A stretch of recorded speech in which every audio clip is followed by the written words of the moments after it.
Salut tout le monde, c'est Sylvain, j'espère que vous allez bien. Je vous remercie de me retrouver pour le tirage de la semaine du 22 au 28 novembre 2021. Une semaine que je vous souhaite vraiment remplie de belles choses, de belles lumières et de belles opportunités. Pensez à regarder la carte correspondant à votre signe, mais également celle correspondant à votre ascendant et à votre signe lunaire afin d'avoir davantage de renseignements et davantage de conseils.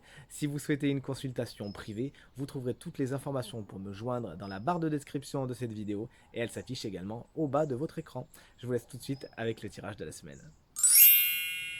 Allez, on commence avec vous, chers amis, signe de terre. Les taureaux, bonjour. Vous avez tiré la carte de la reine de bâton à l'envers. Si c'est une énergie, il y a fort à parier cette semaine que vous ayez des petites colères, pas piquées des hannetons, comme on dit, et que vous n'arriviez pas trop à maîtriser cette énergie un peu flamboyante que vous avez en vous. Essayez de toujours chercher le tact, la bienveillance et la diplomatie. Certains taureaux cette semaine pourront également manquer un peu de confiance en eux, manquer de dynamisme, pas trop savoir où ils vont, pourquoi ils y vont. Et ça peut venir tout simplement du fait que vous ne voyez pas trop la route, c'est comme s'il y avait du brouillard sur votre route. Donc soyez juste un petit peu patient, avancez à un rythme peut-être un peu plus lent que d'habitude et tout se passera pour le mieux. Si c'est un personnage, la reine de bâton entrera dans votre semaine dans son côté inversé, ce qui fera d'elle quelqu'un d'assez colérique, parfois même envieux, qu'il faudra mieux mettre un petit peu de côté si vous le pouvez. Chers amis vierges, vous avez tiré la carte de l'as d'épée à l'envers. Vous pourriez cette semaine être beaucoup dans l'intellect, mais surtout beaucoup dans le flou. Vous posez beaucoup de questions et puis en fin de compte, avoir aucune réponse parce que vous connaissez pas trop les tenants et les aboutissants. Pareil, vous êtes un petit peu le brouillard, vous voyez, pareil, qui va venir un petit peu se mettre sur vos copains signes de terre. Vous savez pas trop par quel bout attaquer les choses ou comment parler aux gens. Bref, vous posez beaucoup de questions et vous tâtonnez un petit peu cette semaine. Mais c'est pas bien méchant, vous aussi laissez du temps au temps et le brouillard va se dissiper et surtout la lumière va se refaire. Allez chercher toujours la vérité aussi cette semaine. Ne lésinez pas avec ça. Les Capricornes vous attirent la carte du 5 de bâton. Attention, des conflits peuvent éclater cette semaine. Il s'agira de choisir vos batailles et si vraiment vous avez quelque chose à affirmer, que vous avez quelque chose à revendiquer, faites-le. Mais si vous pouvez vous passer de tout ce qui est agressivité et conflit, faites-le aussi, c'est même le mieux, d'accord. Essayez encore une fois vous aussi d'aller vers l'apaisement, vers la sérénité et vers des solutions qui en fin de compte plairont à tout le monde. Essayez de ne pas tirer la couverture à vous. Et si vous avez des gens qui vous cherchent des histoires cette semaine, encore une fois, posez-vous la bonne question de savoir si vous avez un intérêt ou pas à foncer dans la bataille. On poursuit avec vous, chers amis, signe d'eau. En commençant par vous, les cancers, vous avez tiré la carte de l'impératrice à l'envers. Alors, des grosses énergies, vous allez voir pour les signes d'eau, puisque vous n'avez que des arcanes majeurs du tarot. L'impératrice, elle est pour vous dans son mode inversé, qui explique que certains projets ne sont pas fertiles pour vous cette semaine. Les graines ont soit été mal plantées, soit ce n'étaient pas des bonnes graines. Toujours est-il, la fertilité de ce que vous avez envie d'entreprendre est un petit peu remise en cause cette semaine. Il faudra trouver d'autres plans, d'autres façons de faire, un plan B tout simplement. Cette carte, elle vous invite également à ne pas négliger vos énergies féminines, d'accord. Tout ce qui est, alors surtout qu'on a une grande prêtresse juste à côté, tout ce qui est vraiment cette douceur énergétique, vraiment essayez de la faire vivre dans votre semaine, que vous soyez un homme ou une femme, bien évidemment. Les énergies féminines, vous allez trop les mettre de côté cette semaine, donc là, le tarot vous annonce, vous conseille, pardon, de faire attention à cela, de prendre soin de votre santé, et encore une fois, de faire vraiment intervenir vos énergies féminines dans la semaine. Hein. Faites des petits rituels avec la lune, ça vous fera du bien. Les scorpions, vous avez tiré la carte du pendu inversé. Cette semaine, il y a des blocages à prévoir et ça ne vous fait pas spécialement plaisir parce que dans sa phase à l'endroit, cette carte, elle nous explique que certains blocages vous permettent d'y voir plus clair et d'avoir une autre vision des choses. Là, c'est pas le cas. C'est vraiment quelque chose que vous vivez d'une façon parfois même injuste, hein, tout simplement. Vous avez les pieds et poings liés par rapport à certaines situations. Et là, concrètement, le tarot vous conseille tout simplement de faire le dos rond, de plier sans vous rompre. Vous n'avez pas encore tous les tenants, ni tous les aboutissants pour comprendre ce qui se passe. Et c'est peut-être justement une bonne chose que certaines situations n'arrivent pas au terme que vous imaginiez parce que c'était peut-être pas le bon truc pour vous, tout simplement. Vous vous en rendrez compte plus tard. Les poissons, vous avez tiré la géniale carte de la grande prêtresse, notamment la papesse dans le tarot de Marseille. Une semaine tout en intériorité pour vous cette semaine. une très bonne semaine justement pour se livrer à tout ce qui est l'intuition, la clairvoyance, l'ésotérisme. Si c'est quelque chose que vous aimez, alors cette semaine, les énergies sont très bien positionnées par rapport à ça. N'hésitez pas. Certaines choses sont dans l'obscurité pour vous cette semaine également, sont dans le noir, sont presque même de l'ordre du secret. Et c'est normal et c'est tant mieux. Pour l'instant, le voile de l'impératrice plane et les secrets vous seront révélés plus tard. Pourquoi pas la semaine prochaine. Allez, on poursuit avec vous, chers amis, signes de feu, en commençant par vous, les béliers. Vous avez tiré la carte du diable, n'en ayez pas peur.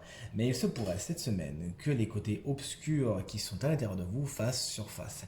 Des schémas de fonctionnement, des schémas de pensée, des choses qui vous sont concrètement et foncièrement nocifs et toxiques peuvent faire surface.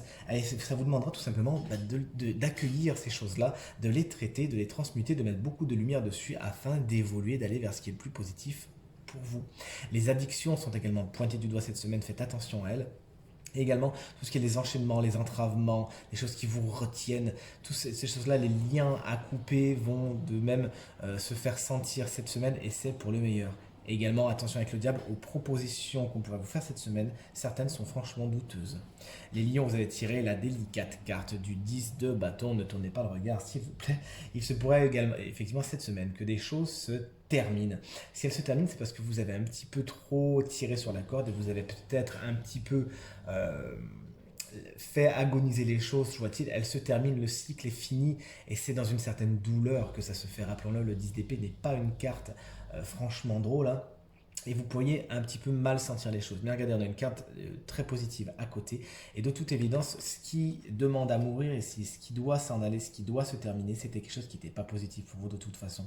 Vous allez retrouver l'espoir, c'est sûr. Regardez, les Sagittaires sont juste à côté de vous pour vous le dire. Et ils ont tiré, eux, la carte de l'étoile. Salut, chers amis Sagittaires.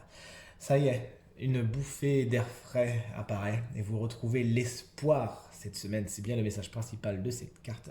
Vous retrouvez l'espoir, des choses qui vous plombaient un petit peu le moral. D'un coup, poum, le ciel s'éclaire et c'est comme si l'univers avait entendu vos demandes et vous met le cœur un peu plus léger. Des solutions vous sont proposées également cette semaine et pour beaucoup de Sagittaires, vous sortez victorieux de choses qui étaient de situations un peu délicates. Faites-en partager votre entourage, notamment les lions. Et on termine avec vous, chers amis, signes d'air. En commençant par vous, chers amis, Gémeaux. Le 6 d'épée est la carte que vous avez tirée à l'endroit qui exprime des transitions. Alors d'un côté abstrait, vous passez d'un point A à un point B. Et ça, vous l'aurez compris, il faut le voir d'une façon générale, une transition dans votre tête, une transition dans votre vie, quelque chose qui évolue tout simplement. Mais d'un côté plus concret, c'est aussi des déplacements, tout simplement le 6 d'épée. Vous pourriez en connaître cette semaine, avoir à vous déplacer. Peut-être pour rencontrer du monde, peut-être pour du travail, mais toujours est-il, vous allez voir quelqu'un plus que quelque chose selon mon intuition. Tant mieux, profitez du voyage, j'espère que vous aurez beau temps, faites attention sur la route. Chers amis, Balance, vous avez tiré la carte du 2 de coupe, une carte qu'on adore en général, puisqu'elle symbolise les rencontres. Pour les célibataires, souvent c'est la carte de la bonne rencontre. On est content, l'accord se fait, cucu les petits oiseaux. Super. Mais d'un point de vue plus général, cette carte, elle montre également des accords dans tous les sens du terme. Vous pourriez avoir des oui, tout simplement, cette semaine, des papiers qui se signent, des mains tendues, des amis fidèles qui vous portent soutien, vous voyez ce que je veux dire? Donc une carte tout en douceur. Alors encore une fois, je souhaite aux célibataires que ce soit une belle rencontre, mais toujours est-il, ça sera des aides cette semaine qui vous sont proposées, des accords, des partenariats. Félicitations. Et enfin, les Verseaux, vous avez tiré la carte de l'As de bâton à l'envers. C'est ce que j'appelle le pétard mouillé un petit peu. Vous avez plein de projets, vous avez plein d'idées, mais ça démarre pas, tout simplement. Il n'y a pas, vous savez, comme la pierre du briquet, là, ça. Il n'y a pas ça. Ça manque un peu d'entrain, ça manque un peu d'organisation. Peut-être que vous allez un petit peu trop vite, justement. Trop vite en besogne. Peut-être que vous mettez la charrue avant les bœufs. Peut-être que vous faites plein de choses en même temps et que du coup, il n'y a rien qui aboutit. Donc, on vous demande cette semaine de prioriser. Et surtout, si vous avez la bonne idée, le bon projet, sachez le faire lentement, mais sûrement, mais surtout, canaliser votre énergie pour atteindre vos buts aujourd'hui. Et c'est bien le conseil que vous donne le tarot. Canalisez votre énergie pour atteindre vos buts cette semaine. Et nous voici maintenant à la fin de ce tirage avec le tirage du signe chance de la semaine. Et c'est vous, les Gémeaux, ascendant Gémeaux, signe lunaire en Gémeaux, qui êtes sur de belles transitions cette semaine. Et bien regardez, vous avez tiré une carte du tarot des sorcières, de l'oracle des sorcières que j'adore. Cette carte s'appelle Active-toi, regardez comme elle est belle. Elle vous explique tout simplement qu'il va falloir vous bouger cette semaine. Alors on évite de trop se coacher devant Netflix ou compagnie. Et là vraiment on vous demande de faire attention à vous, ne serait-ce qu'à votre santé physique, il vous est conseillé de faire du sport, tout simplement, hein, de vous activer, de vous bouger. Vous êtes en train de vous scléroser, rappelez-vous, donc c'est une carte d'eau ici, comme on le voit. L'eau, c'est un élément qui est toujours censé être en mouvement. Si l'eau est trop statique, eh ben, vous savez ce que ça donne justement. Elle meurt et elle n'est plus trop spécialement propre à la consommation. Vous voyez ce que je veux dire? L'eau est en mouvement et c'est ce qu'on vous demande de faire cette semaine, d'être toujours en mouvement, de ne jamais trop stagner. Alors, je vous dis pas non plus de ne pas vous reposer, hein, on est d'accord. Mais il y a un temps pour tout et on vous demande tout simplement de faire attention à votre physique. Ça va faire beaucoup de bien à votre mental, ça va faire beaucoup de bien à votre émotionnel. Si vous faites vraiment recirculer l'énergie active et physique dans votre corps par le sport, par le mouvement, par quelque chose, excusez-moi, eh bien c'est également au niveau du mental et de l'émotionnel que ça va se réactiver et vous allez petit à petit trouver des solutions. C'est parfois quand on fait le ménage, c'est un exemple, on rentre en espèce de petite méditation et d'un coup les choses nous paraissent beaucoup plus claires. Donc c'est vraiment vers ça qu'on vous propose d'aller cette semaine. C'est le conseil de l'oracle, c'est le conseil des sorcières et je vous souhaite de bien vous activer, de bien vous bouger cette semaine, chers amis Gémeaux. Tirage terminé, j'espère qu'il résonnera avec un maximum d'entre vous et qu'il vous permettra de passer la semaine la plus lumineuse, la plus positive possible. Merci infiniment pour vos encouragements, votre fidélité, vos partages, vos commentaires qui me font vraiment très très chaud au cœur. Pensez à vous abonner à ma chaîne si ce n'est pas encore fait. Très belle semaine à vous et à très bientôt. Salut!